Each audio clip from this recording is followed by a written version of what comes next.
So hello, everybody. Thank you all for coming to participate this afternoon in a special faculty panel discussion called Creating Community, Making Martin Luther King Jr.'s Dream a Present-Day Reality. This discussion concludes Providence College's Martin Luther King Jr. Convocation Week and is sponsored by the Humanities Forum. So we have 5 distinguished PC panelists today. They'll each speak for 5 to 10 minutes, maybe 12 minutes, and then we'll open up the space for discussion for 20, 25 minutes, and then afterwards there will be a reception outside where we can continue the discussion, okay? So without further ado, I will present our first panelist, Dr. Comfort Ateh, who is Associate Professor in the Department of Secondary Education. She has a PhD in agronomy and a PhD in science education. She currently teaches pre-service secondary school teachers and is the CTE Fellow for Diversity Proficiency, whose role is to support faculty in creating courses that meet the college diversity proficiency requirement.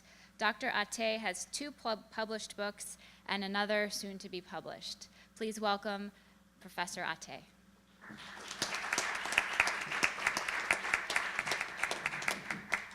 Thank you, and welcome again. I go straight to my presentation because it might take the 12 minutes.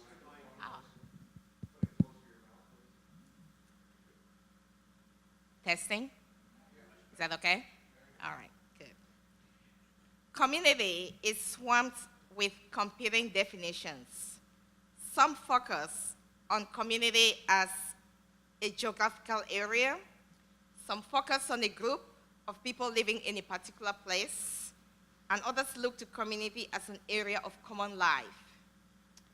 The Merriam-Webster Dictionary defines a community as a noun, a group of people living in the same place or having a particular characteristics in common. It further states, community is a feeling of fellowship with others as a result of sharing common attitudes, interests, and goals. The word community connects us with each other.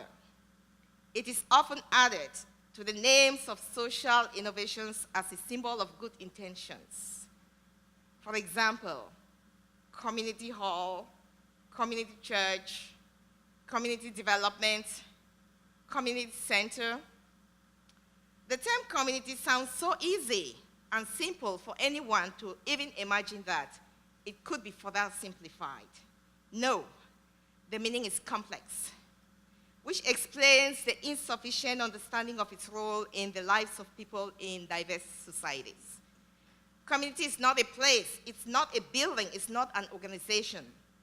It is both a feeling and a set of relationships among people.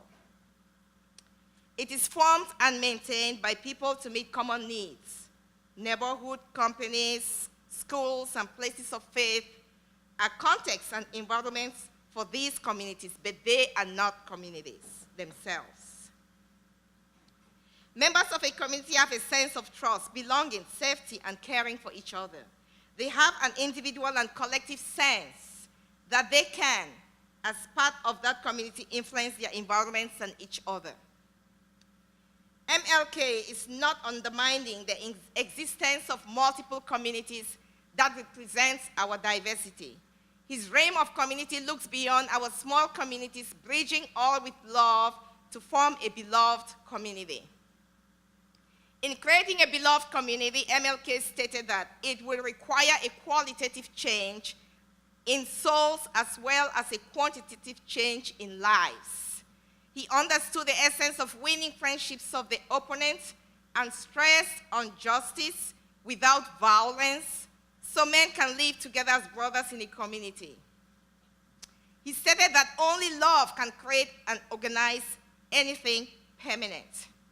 The kind of love that MLK stands for is an overflowing love that seeks nothing in return. This love is defined in Corinthians.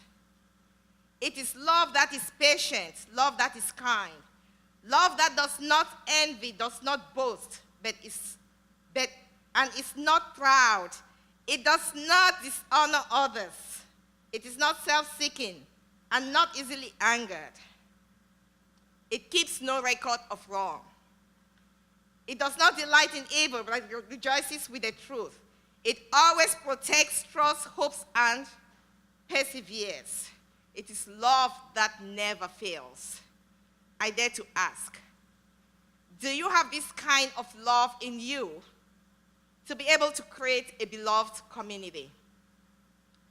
In one of his manuscripts, Where Do We Go From Here?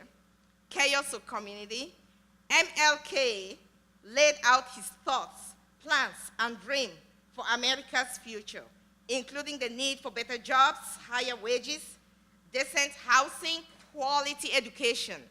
He demanded an end to global suffering, asserting that humankind has the resources and technology to eradicate poverty.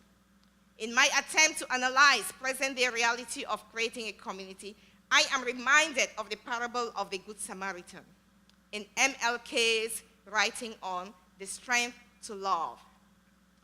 Jesus Christ was always tempted by experts in the law. One of them asked him, "What must I do to inherit eternal life?" The simple answer, love the Lord your God with all your heart and with all your soul and with all your strength and with all your mind, and love your neighbor as yourself. He continued, "Who is my neighbor?" To which Jesus told the parable of the Good Samaritan, a parable that aims at changing our thoughts and actions towards people who do not represent the mainstream, those who are not like us. These are the minority groups, the marginalized, the disabled, the undocumented immigrants, the others. God tells us to love everyone without discrimination. The parable of the Good Samaritan is about a traveler who is stripped of his clothing, beaten, and left half dead by robbers. First, the priest, and then the Levites stopped by. Both avoided this man. Finally, a Samaritan comes by and helps him. MLK imagined that the first question that the priest and the Levite asked was this: if I stop to help this man, what will happen to me? But by the very nature of his concern, the Samaritan reversed the question. If I do not stop to help this man, what will happen to him?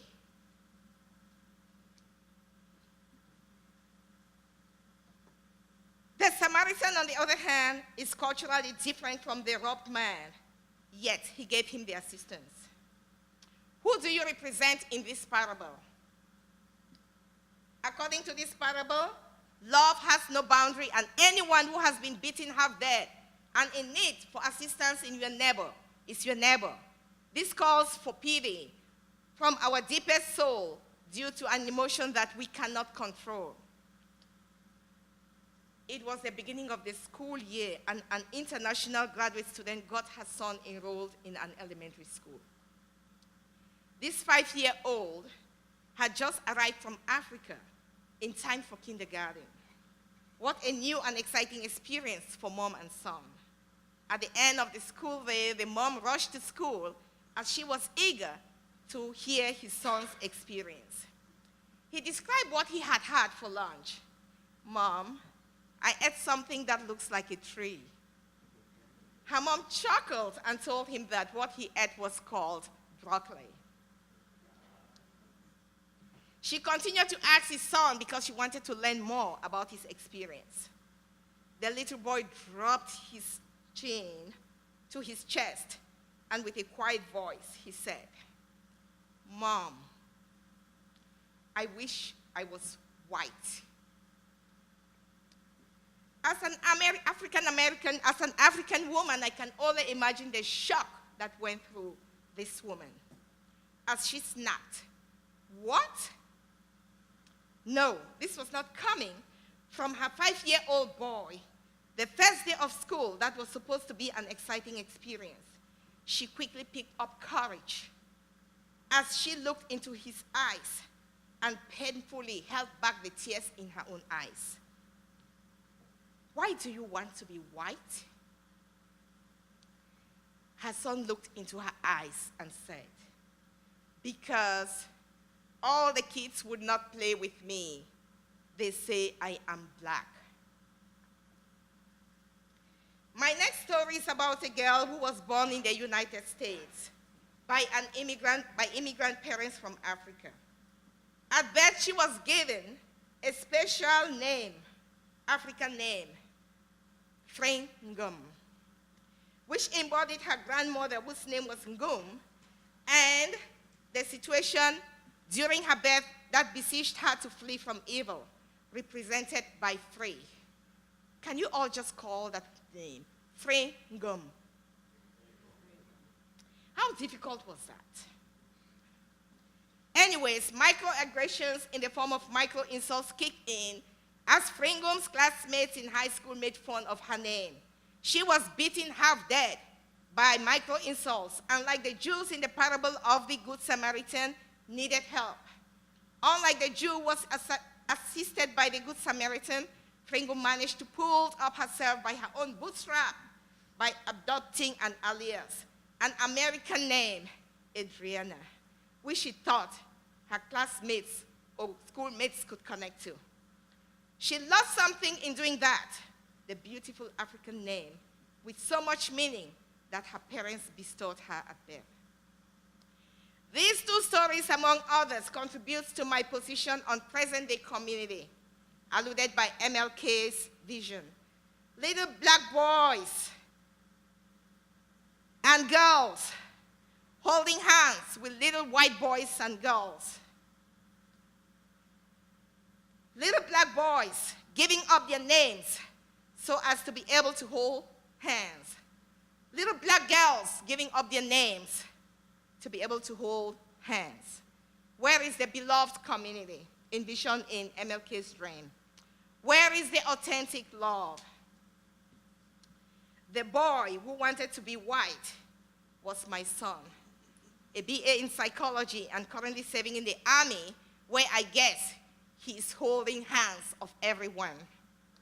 The high school girl who changed her beautiful name is a senior in college, and my daughter, who continues to challenge me on the essence of speaking out for justice, to which I am reminded by MLK, who stated, our lives begin to end the day we become silent about the things that matter. If we want social justice in our society, which must begin in our schools, we have to consider what teacher education for social justice means.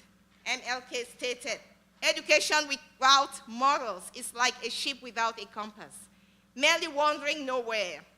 I continue to have my hope as a teacher educator, my hope as I anchor in anticipation of MLK's vision of a beloved community.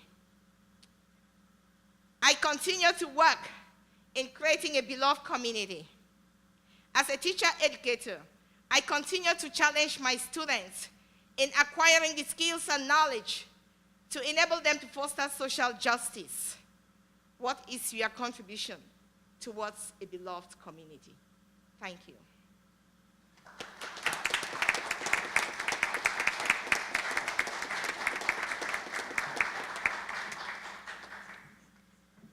Thank you, Dr. Ateh. We'll save any comments, questions until the end. Our next speaker is Dr. Raymond Sickinger, who's chair of the Department of History and Classics.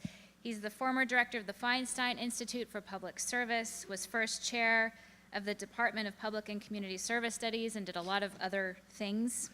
He teaches DWC French, German history, and courses in public and community service studies. Please welcome Dr. Sickinger.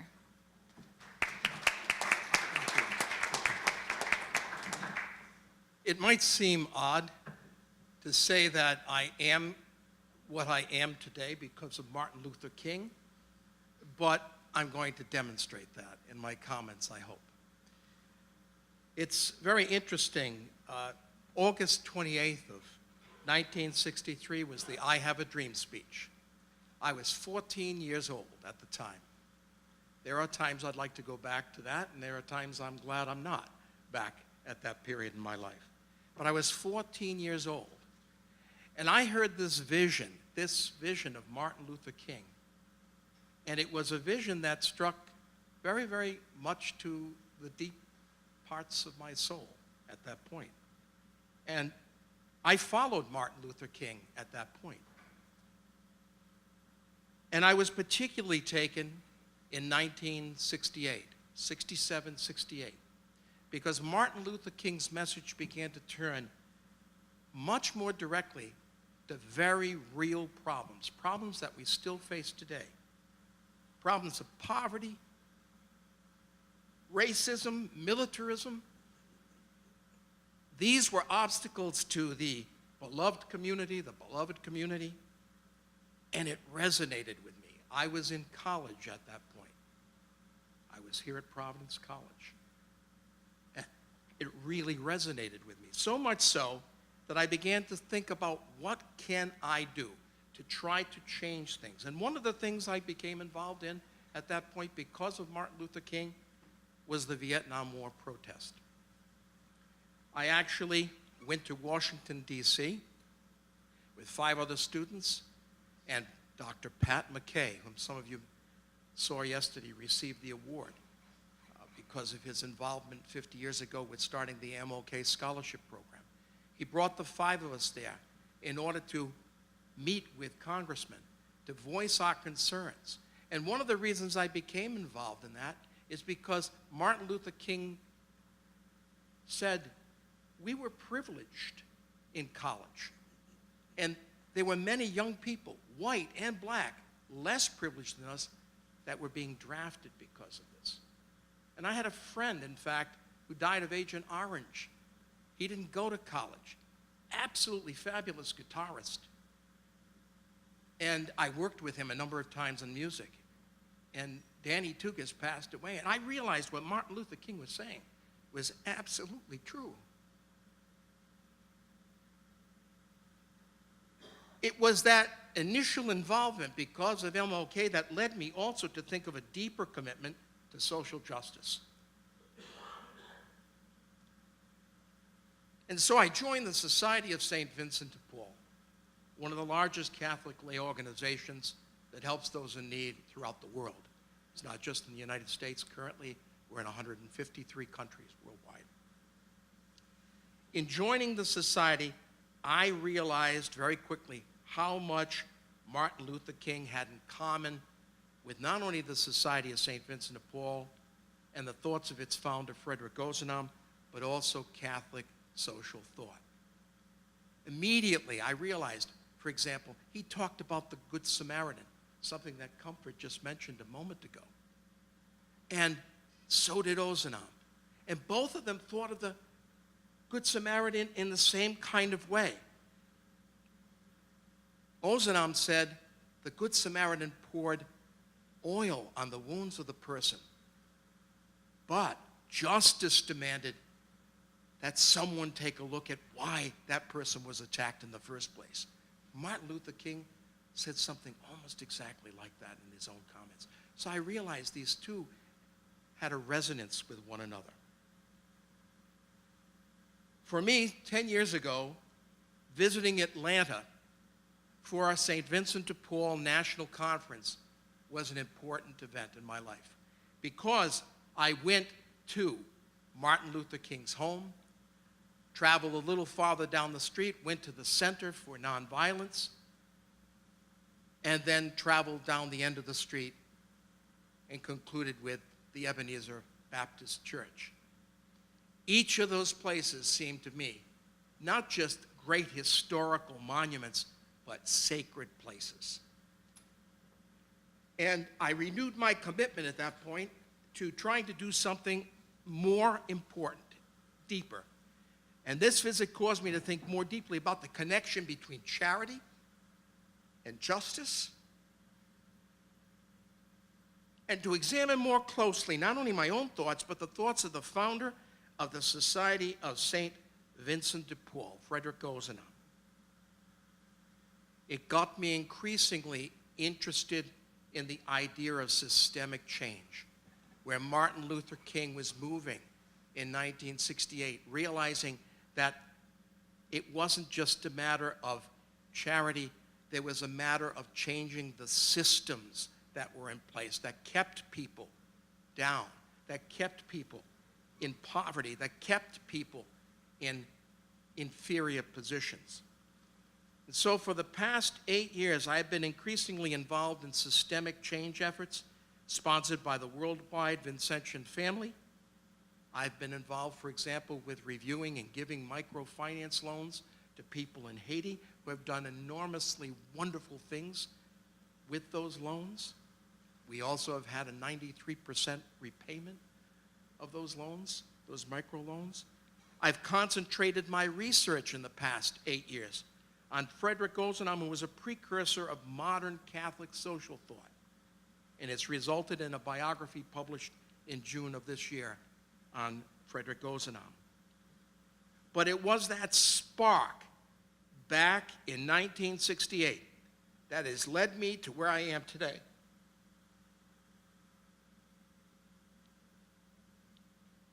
Both in my life and as a member of the society and as a researcher.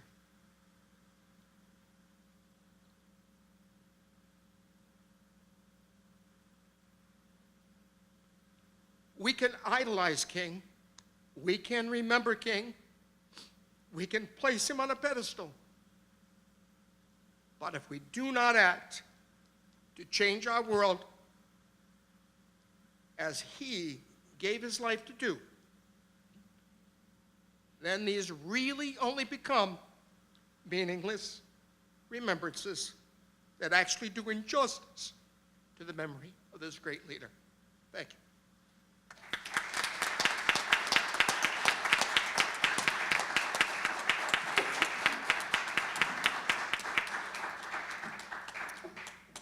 Thank you, Dr. Sickinger.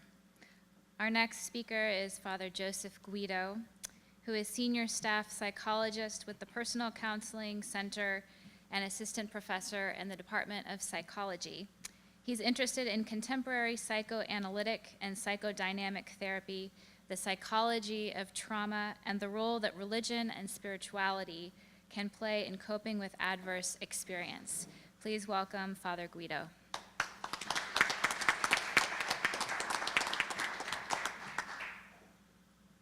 Good afternoon. As a priest and a psychologist, I have spent the better part of my adulthood learning how to listen. It's been enormously rewarding, but not always easy. And at my best, I've never managed to be more than an imperfect student. And yet listening has proven to be the best of teachers. Indeed, any expertise that I have and any contribution I might make to today's forum, I owe to listening. The lessons I have learned, the lessons I'd like to share with you today, are lessons that only came to me when I was willing and patient and humble enough to learn how to listen well. Permit me then to share with you just 3 of these lessons in the hope that they might help us make Dr. King's dream more of a reality here at Providence College. Like all religious, we Dominicans take a vow of obedience. But unlike other religious, it is the only vow we take. Poverty and chastity are implicit in the vow of obedience for us. One could say that they are subsumed in a single defining vow that governs our life. It is striking, therefore, that our English word obedience derives from the Latin word obedire, a word that does not mean to conform or to submit, but means to listen and to heed what one hears. In a sense, to be a Dominican friar, and I would submit to be a Dominican college, entails a profound commitment to listening, And what leads listening to is often subtle and unexpected. As the first book of Kings notes, God is less likely to speak in the thunder of a great storm or in the rending of the earth than in a still, small voice, one that can be easily ignored or missed and thus go unheeded. Thus, the first lesson is an obvious but I think important one. The beloved community is one that has learned to listen well, deeply and over time, to every voice, and especially to those that have otherwise been muted, silenced, or marginalized. If we do so, then we shall bear witness to something remarkable. For deep listening creates deep relationships. And deep relationships render all other things in their proper perspective, even the things that divide us, and thus allow for the exchange of hostility and fear of the stranger in favor of the welcoming embrace of a friend. The second lesson is equally important, but perhaps less obvious. In my work as a priest and a psychologist, I have been invited into the most intimate precincts of people's lives and hearts. And in exercising this privilege, I have learned that we are all more fragile than we appear to be. Every one of us, without exception, even the seemingly most robust and privileged and powerful among us. The fault lines of human vulnerability run through every human heart. And trauma, whether of the exceptional kind writ large in public, or the hidden traumas of everyday life, is all but ubiquitous. The beloved community, therefore, must be one that ensures not only the physical safety of its members, but their emotional, intellectual, and spiritual safety as well. This entails a profound commitment to nonviolence. Surely we must be willing to lay down the weapons we carry in our hands, but more to the point, we must be willing to lay down the weapons that are borne by our words. In an academic context where words are our stock and trade, and where we often take more pride in our cleverness than our charity, we must be willing to put aside the sharp retort, the derisive comment, the demeaning joke, and the cudgels of ideology, cant, and partisanship. After all, we cannot expect to hear anything unless we first make it safe enough for someone to speak. The third and final lesson may seem surprising, given the acknowledgement of our frailty, but in fact it is its corollary. Each of us is more resilient than we think we are. One of the great privileges of the work that I do is to see people who have been battered and bruised and who felt tempted to succumb defy the odds. They rise, stand, and find their voice, claim their rightful place, and go on to affect lives of dignity, meaning, and purpose. Nearly always, it is because they have had the courage to face and speak a difficult truth.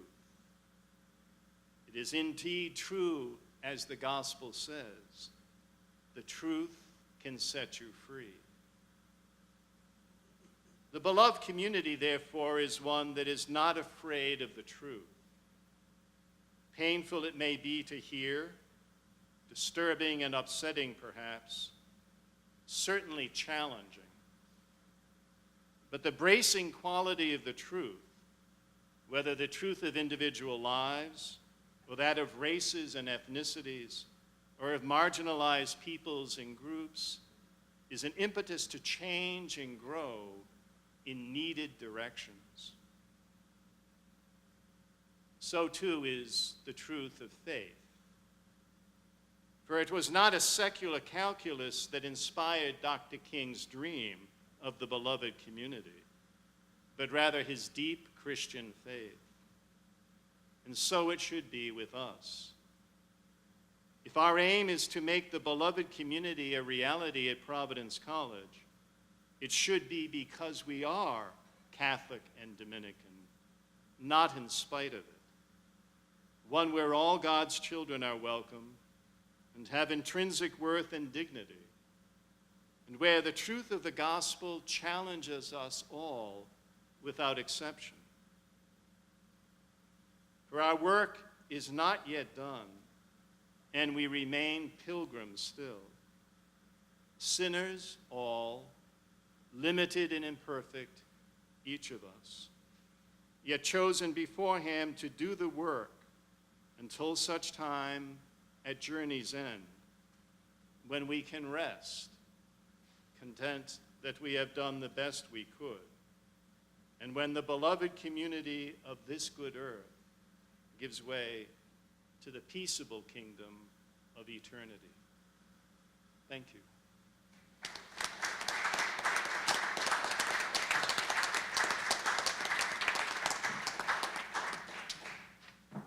Thank you, Father Guido. Our fourth presenter is Dr. Kendra Brewster, Assistant Professor in Public and Community Service Studies. Her work examines how people conceive of the relationship between self and intergroup others to understand how and under what circumstances intergroup relations might relieve us from small and narrow notions of ourselves and help us work towards social equity. And I believe Dr. Brewster has slides, which means we all need to exit the stage momentarily. So please welcome Dr. Brewster.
social movement for some and social kind of, not joining the movement for others. On the other hand, we also can't just focus on Negro America if our problem is racism. We also have to focus on white America. He suggests white America is likewise poisoned by racism, but in a different way.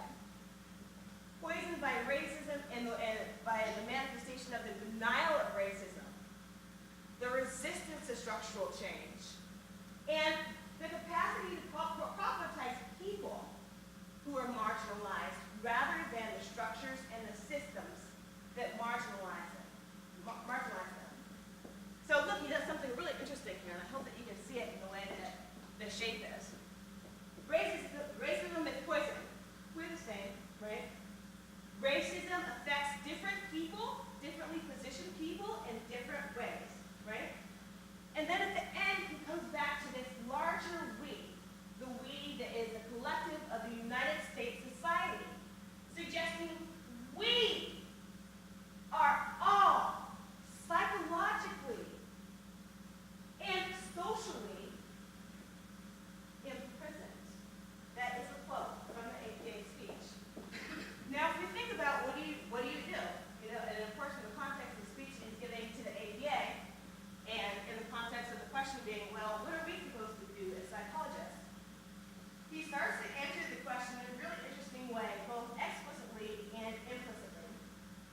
He said, so psychologists, or social scientists rather, should have told us that after 350 years of slavery, that we just couldn't have some, tentative legislation be a regional solution and not have a lot of unrest.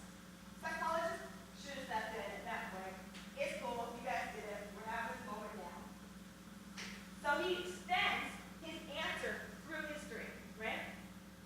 He goes on to say that psychologists should be able to explain to us the representations of depravity that are being projected on the bodies of the marginalized and what that means. At the same time, social scientists should be able to start to talk to us about some of the problematizing of people and structures. And last, because again, that's kind of in the present and kind of in the past. He says today we can look at policies that are rapidly disenfranchising the marginalized. Social scientists, why don't we look at that? That's today. We're talking about housing, employment, educational policy that we know is not good for the psyches, for the well-being of anyone.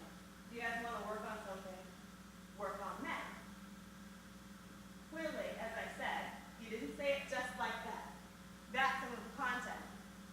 And it's at this moment that I want to switch more squarely to this idea of beloved community. Because I raise these points not because I think that everybody is interested in psychology or social science, but I think that in his answer, he really starts to draw out some points that actually people who are interested in critical service learning hold as their commitments, particularly in working with others. The capacity to be reflexive. Where were you guys? Why do you need me to come tell you what's going on in your world? Why don't you reflect on your position of power and privilege and for some of us, oppression and how it models differently on each of us, and figure out how to be in the world so the world is better. Also, the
reflection on your own action, and also to shine light through history so you're really contextualizing the relationships you have with intergroup others in the particular moment.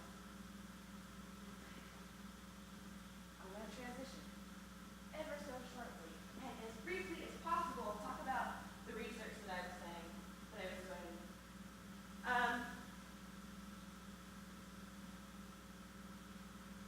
I did some research which I'm actually replicating and continuing right this very moment, not this moment.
understand that your faith is interrelated with another, where you are willing to take responsibility for seeing after your own well-being, yes, but also the other's well-being, and grappling with what that really means. That, I am suggesting, and if you read, if we go back to Dr. King's words about being psychologically and socially imprisoned, that's the only type of discourse for self and other. That's the only kind of solidarity that could potentially lead to us breaking from our imprisonment. We can be together. We're together now. Does anybody feel more free? Oh gosh, he doesn't say anything, so I guess that's a no. I won't continue through, but just for example. Last, as we go through, and I'm going to focus on this column, leftmost column, the three tenets of critical service learning, I think, pave a really good path, or that's the path that I've seen so far in this particular work, and primarily thinking in the context of King's beloved community. Three tasks that we might not be able to do them right now, or we might need to deepen our practice a little bit, but at least they're concepts that we can anchor ourselves in as we begin to practice creating community, relationship. We can do that. Reflexivity, again, looking at myself, looking at my power, looking at my challenges, looking through my own personal history. Last, critical consciousness, looking beyond ourselves and where we sit in relation to power at the community, at the institutional, at the societal level. Looking at others as they are and really grappling with it. Again, last sentence, that's what love is for. Love is for shining a light in dark places. None of this sounds like I'm not going to go home and do any of this tonight. I'm tired. Tomorrow I might get up and I might do it. You know, these are not tasks for the faint-hearted. These are not tasks for people who are interested in community. These are tasks, however, for people who are interested in beloved community. This all ends with feel love, share love, shine light yourself and others.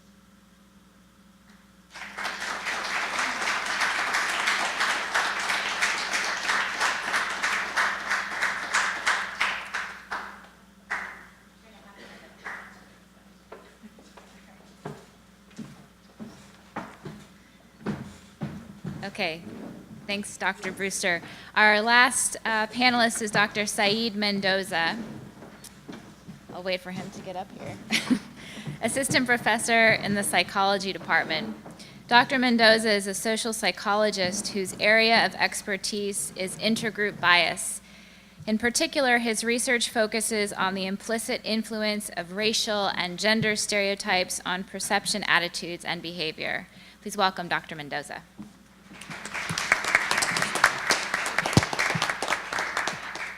This on? Yes? Okay. So somehow I got stuck not only following Dr. Bernice King, but also following all these amazing people on stage. So please tailor your expectations for my discussion. So as mentioned, I am a social psychologist, which means that I study why people do generally what they do on an everyday basis. And to get you to understand a little bit about how I came to be interested in the area of research of intergroup bias, I'll give you a little bit of my background. I was born in Mexico. My parents are from Mexico. And when I was 2.5 years old, they were sponsored by my grandfather, who was a citizen, to come to the U.S. for a better life. Right? So my parents left everything that they'd ever known in Chihuahua, Mexico, and moved to a country where they had no idea of how to speak the language. My grandfather didn't actually live in Phoenix. He lived in New Mexico, so they didn't really have any family directly who were going to be helping them. And they sacrificed everything so that myself and my siblings could have more opportunities. When we moved to Phoenix, I struggled with learning the language, so I had to repeat elementary, like essentially an extra year of kindergarten. And I became friends with whom I was going to classes with. And it happened to be that my grandfather owned a house in the East Phoenix area of Arizona, which is primarily white and continues to be primarily white. And so I became friends with children there that shared my common interest. And my community members were people who liked sports like I did, who liked doing well in the classroom like I did. And it wasn't until middle school that my idea of who I was in terms of my racial identity was challenged. And it wasn't necessarily challenged by my primarily white peers. It was actually challenged by a new wave of Mexican immigrants who had come in as teenagers and certainly did not know the language as well as I had, because at that point I was fully educated in the U.S. now. And so my primary group of friends were in fact white, because that's the geographic location, geographic makeup of the location. And they saw me as some sort of racial sellout. They saw me, these assumptions of me not being Mexican because my friends were not Mexican, or me not being Mexican because I didn't speak Spanish at school, or that I wasn't in ESL classes at that point. It was something that they struggled with their own sense of identity that was directed towards me in terms of what it meant to be Mexican. So that was kind of my first initial, challenge in terms of trying to understand how stereotypes can affect people's perceptions of you, because I had friends of mine who teased me about being Mexican, but accepted me for who I was because of our common interests. And now there was also Mexican students who went beyond the teasing, kind of bullied me because of the fact that I didn't represent what they thought a Mexican individual should be like. When I went to college, I went to college at Rice University in Houston, and my second week of classes as a sophomore is when 9/11 happened. And I remember that morning debating whether I was supposed to go to class or not, and I went to my social psychology class that morning, and I had an advisor who's become essentially like a second mother figure to me teach me about social psychology that semester. And one of the reasons why I became inspired to be a professor is because of the impact that she had in creating a community with her students. After 9/11 occurred, there was a lot of hatred, there was a lot of fear, there was a lot of unknown in terms of what was going on and what's going to happen between people. And one of the things that she taught me was to not go down that path of fear, and to try to understand why people are feeling that fear, and to also understand that our world was going to change from that point on. And so through her invitation to do research, and she conducts research on social stigmas, I became really invested in the scientific aspects of understanding intergroup biases and how they operate. When I went to graduate school, I continued that trend and started studying implicit biases in particular. And that's one of the things that I'm most focused on, and one of the things that I'm going to focus on today in terms of why implicit biases play a role in not creating communities. So my research focuses on understanding the cognitive, the motivational, the sociocultural factors that contribute to intergroup bias in our social world. And MLK's efforts in the civil rights movement have changed the way bias gets expressed in ways that have changed the way psychologists understand and research bias as well. Certainly we do see acts of explicit hatred, and these acts in some ways have seen a new bump recently. But a lot of the racism and sexism and any other ism that is against stigmatized individuals is occurring at an implicit level that's often much more indirect. And so my goal in trying to talk about implicit biases is to make people aware that they exist, and also to get people to challenge themselves and think about the ways they're contributing to a biased community. One of the things that I teach in my classes, I teach social psychology, but this past semester I taught a class in stereotypes and prejudice, and it's a discussion-based seminar. And I was fortunate enough to have a group of students who have had me in previous classes, some of which who do research with me. But a lot of those students are the most egalitarian-minded individuals that I could probably ever come across.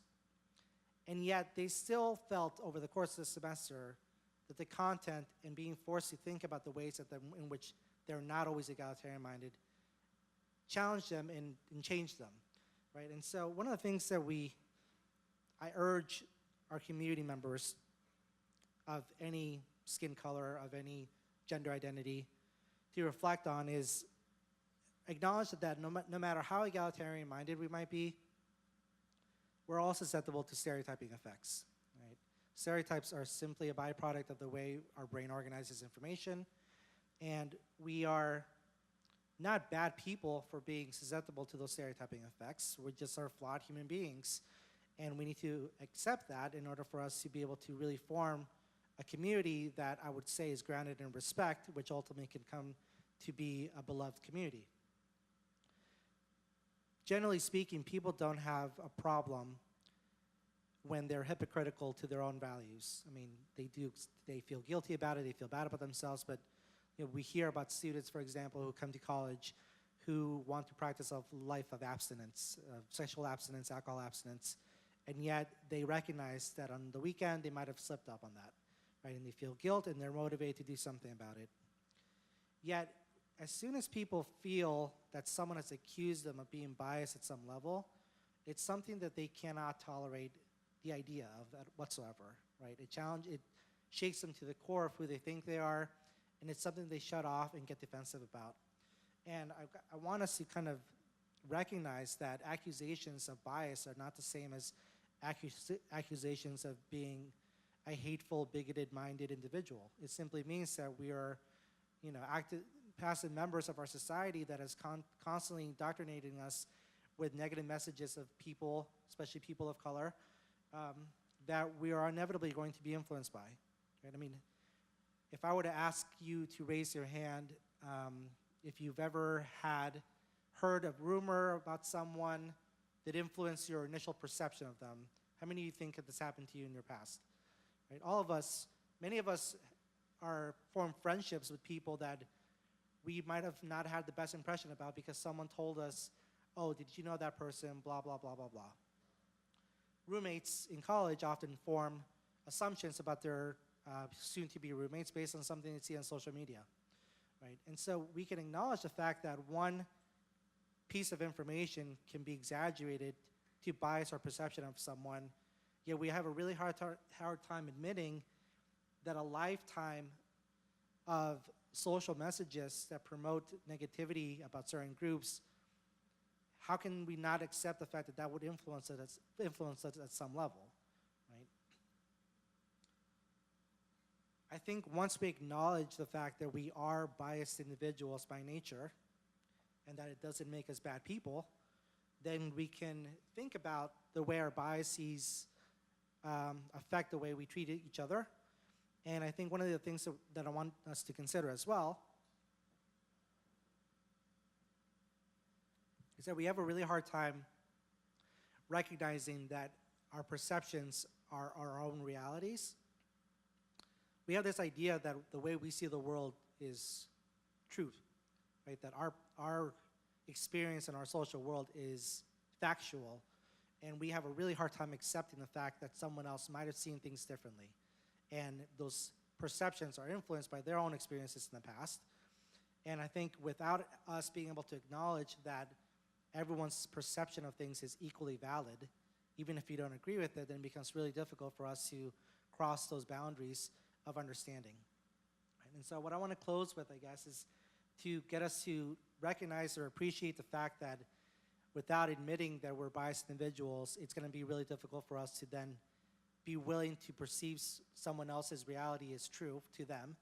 And also that perspective taking is something that is really difficult to do and something that is not what we default to, but it's the only way that we can really start engaging ourselves in meaningful interactions that become a community.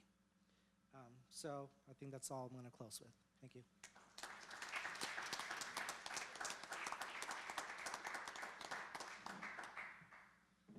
Okay, thank you very much, Dr. Mendoza. So now we'll open up the space for discussion, conversation, questions among all of you. I don't know that we have como se dice, this thing. So I think you can probably just speak loudly and we'll hear. So questions, comments? Yes. Has there been any research on looking at the opioid crisis from a racial perspective that you can engage with? Because based on my perception of limited information.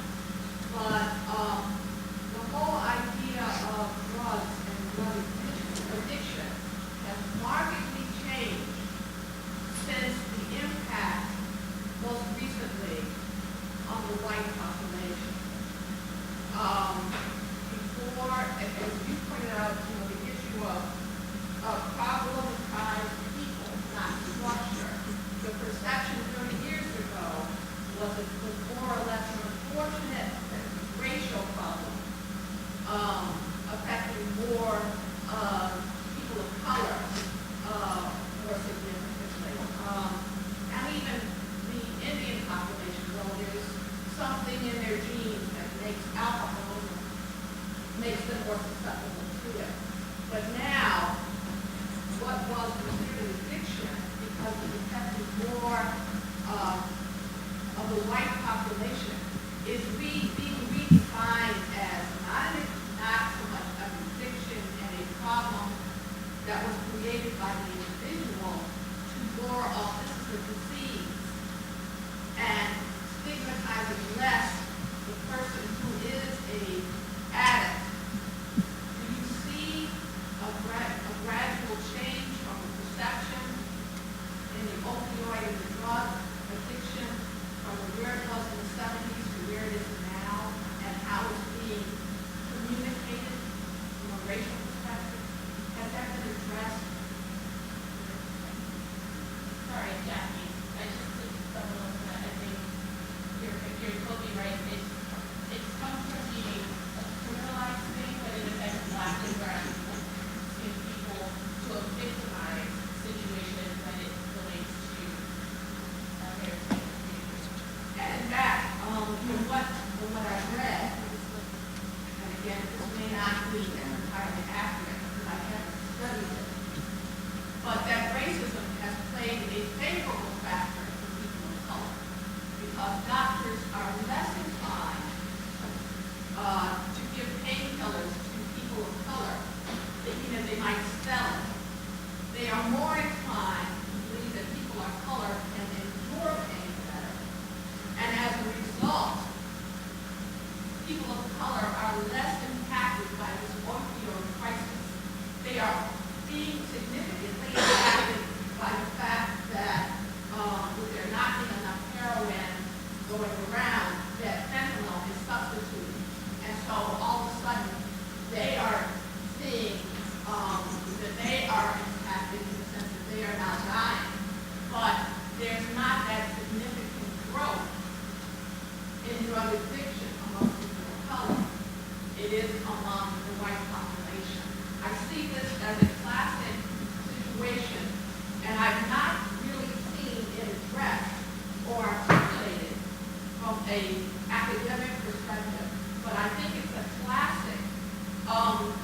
If it's affecting you and I never interface with you, I make it a personal problem. But when it affects my sister, uncle, brother, it's a different thing. There's something more to it. And I'm seeing that play out now in the last 5 to 10 years. And yet I'm not hearing that there are significant racial overtones. Thanks for your comment. Let's turn it over to the panel. Thoughts? Any- I'm just going to talk again. I haven't heard of any research. It wouldn't surprise me if it's being done and it's just a publication cycle, which means that the research that you do 2 years later is going to be published is kind of in the way. So I don't know if, well, the fact that I haven't seen it is somewhat attributable because I haven't been looking for it, but also might be kind of like one of those academic bureaucratic things. What I hear you saying, though, is kind of like in social psychology terms, it's like classic attribution error, where we're always willing to explain our own behavior in a way that thinks about context, but others' behavior, where we're more likely to think it's something dispositional, something wrong with them. And that meets ultimate attribution error, where it's not just about me and how I judge other people, but it's about how social groups are judged. I know that there is quite a bit of research on criminal sentencing and capital case sentencing and how they think about factors such as addiction and some cases with defendants of color mostly. They think about things like addiction and other life circumstances as aggravating factors, which would increase sentencing, or and for others, it's a mitigating factor. It's something that explains why they've done something. So I think the theoretical basis is certainly there. I wouldn't be surprised if people are actually doing the research and it just hasn't shown up in a journal.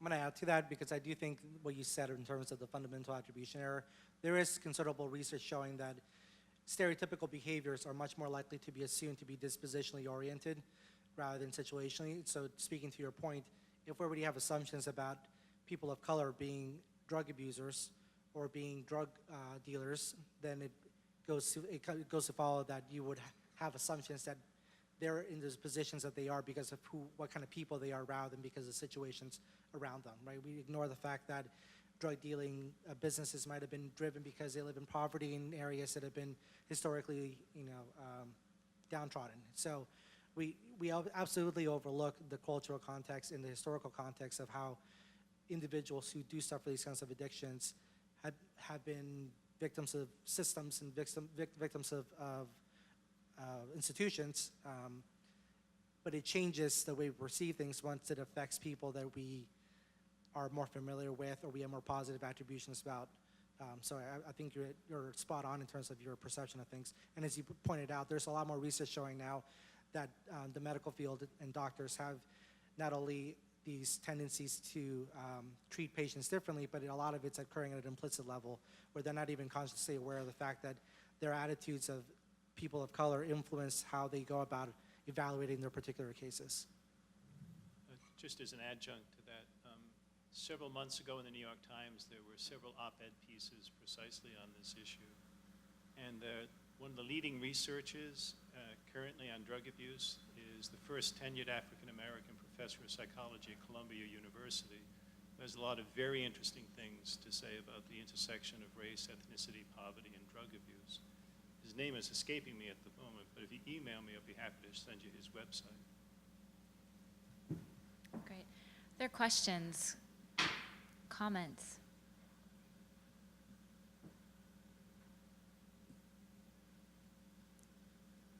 No? Any questions? Oh, yes. Comfort, I'd like to ask you, when you talk with students who've graduated and gone on to teaching in schools, what are some of the ways that their experiences are influencing your teaching, your faculty to prepare them better for their first job? That's a great question. Currently, I have student teachers out in the field, and we had our first seminar on Wednesday, and they were all sharing different things, exciting things. They've been here for over 3 years, and this is the semester where they actually get to take over from their teachers and be teachers in their own terms. And I told them that there is just so much that a teacher needs to know. And a teacher needs to be a psychologist, a sociologist, a medical doctor, a father, a mother, and just so much. And there is just no way that in 2 years or 3 years, we can actually give them everything that they need to be excellent or proficient in their teaching. However, the tool on social justice embodies everything. And that is something that I have been privileged to read about with teaching urban education course, a course that has to meet one of the proficiency, diversity proficiency. It pushed me to read so much about marginalization, about what is happening, and with my background in assessment, and I like what Father said here, the idea of listening, and not only listening, but looking, observing, eliciting. And as I teach my students assessments, I enforce in them the importance of actually observing your students and trying to understand where they come from before you make any judgment. Talk about classroom management. You see a student who is sitting there not doing work, or just sleeping, or talking, or being assaulting. You do not just take immediate action. You have to ask yourself, why is that student behaving the way he or she is behaving? And that is what brings the important tool of love. A teacher, I told them, you need to love all your students. And it's something that I expect that all faculty members are doing here. You just cannot take anything that a student does to you personal. If you cannot love your students, then you should not be in that field. And then if you take the case of K-12 or high school, the students that I'm preparing my students for, middle school, high school, that is where you get the challenges. Students who would talk out to you, who would push your button and do everything to make you behave. And we have seen that so much in the news, where we see teachers acting up, we see teachers talking back to students, we even see vice principals holding down, choking down students. It is a no-no. Because if you have love for your students, if you are committed to teaching and you know that all your students can succeed, they are able to be successful, then you need to be there for them.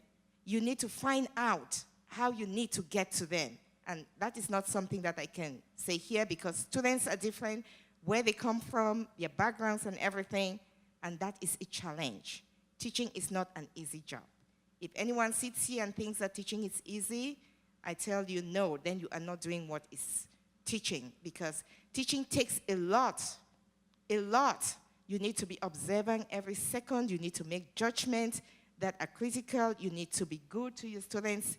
You need to expect that they are going to be successful. If you don't have those skills, or you're not able to give it to your students, then you are out of touch with your students. Again, that was such a broad question, and every day I challenge myself, what is it that my students need to be the exemplary teacher out there?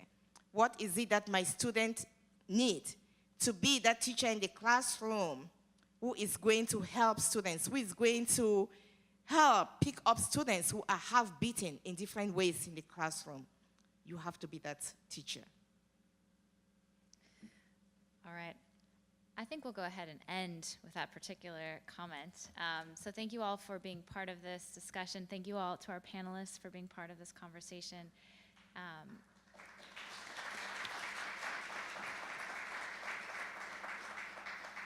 And there is a reception, so I invite you all to continue the conversation and to continue reflecting and striving towards the important legacy and work that Dr. Martin Luther King Jr. has left us. So thank you all.